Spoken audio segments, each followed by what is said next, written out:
Everyone, it is currently the 10th of December 2014. Meteorologist Robert Spetta here joining you today. And just like what we were talking about back on the 9th in the video update, today is pretty much the same story. Tropical storm Hagupit continuing to roll across the South China Sea away from the Philippines. Southern portions of Vietnam really starting to brace for this storm system. It's going to be a big rainmaker over here.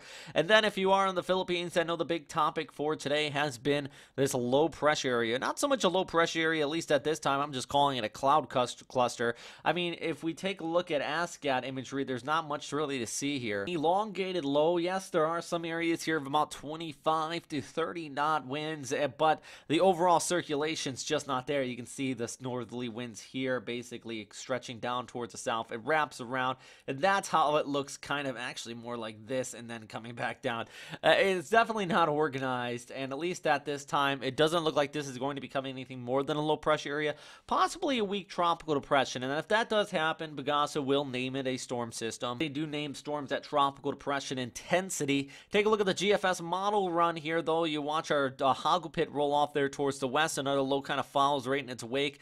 Not completely organized, just brings a lot of rainfall on shore. The Navgem, similar outcome, just basically, you have this weak low that comes on shore, brings a bunch of rainfall. Take a look at the ECMWF using our Meteor app. As we can see here, we do have our low pressure area being picked up by this model, but the winds are exceptionally light. You still have that load of rainfall basically on the northern periphery. That pushes across the Yap and Plow. That's going to bring some rain showers there as well. And as we track through Friday into Saturday, you can see this low come on shore there in the parts of Mindanao or Visayas. Really, the exact location doesn't really matter all too much. In the fact is, even if you do see this move in the Mindanao, the southern periphery of it's full of dry air. It's towards the north where we're going to be seeing all the rainfall due to that interaction with the northeast monsoon. Plus, the strongest winds well away from the center of circulation. So this is just one of those lows that spin up with the monsoon, because what we're going to be looking at is some gale force winds and likely gale warnings all the way off there towards Apari, southern portions of Taiwan, and stretching across much of northern Luzon, while the low remains farther down there towards the south. The big issue here, I think, is just going to be the rainfall. I mean, in some areas, we still could see upwards about 1 to 200 millimeters. Here with the extended ECMWF outlook, some areas, especially there in the Luzon over towards Visayas, really going to see that precipitation as does pump on shore throughout the weekend.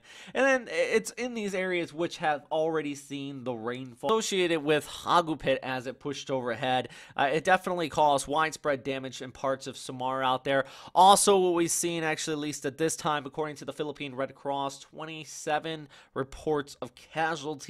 I know that number's flopping around, and the reason is because a lot of these very rural communities are still starting to get communication restored towards those areas. So I'm sure we're going to be getting more information as we continue to look ahead out of parts of Visayas and southern Luzon. But at least at this time, the casualty toll in the Philippines is definitely a lot lower than what it could have been, not for the mass evacuations that took place with this storm system just prior to landfall. Nearly 1 million people out of Samar, Leyte, over towards southern Luzon, and actually much of northern Visayas for that matter, were displaced. And it definitely goes to show, at least over the last 3 years, we've seen 3 storms in the Philippines with 1,000 plus casualties. This would be the first year since 2010 we did not see that. So at least good news there. It's still a long ways to go, but at least we're seeing some improvement in the forecasting there. And as far as the government, the way they handle these storm systems. As far as the forecast with our storm, as you can see here at a little graph on the right, this is from the U.S. military. They expect this to remain a tropical storm all the way up to landfall into southern portions of Vietnam. Same thing with JMA, the Japan Meteorological Agency, staying at that tropical storm intensity, 93, gusting up to 130 kilometer per hour winds.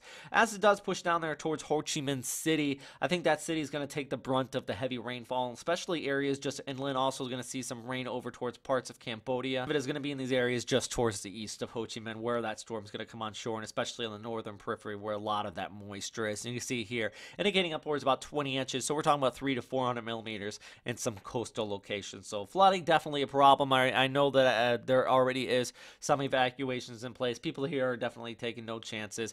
The good news is not all that unusual, at least outside of the rainy season. It's unusual, but during the rainy season, this amount of precipitation in this area of the world is quite common. Short to wrap things up here, we're still watching Hagupit, still recovering here in the Philippines. Another low, but don't expect it to become much of anything, just a rainmaker possibly for the Philippines going into the weekend. And back towards the east, we're also keeping an eye on another area, but at least at this time, this is a non-starter. All right, guys, thanks for watching, and as always, stay safe out there.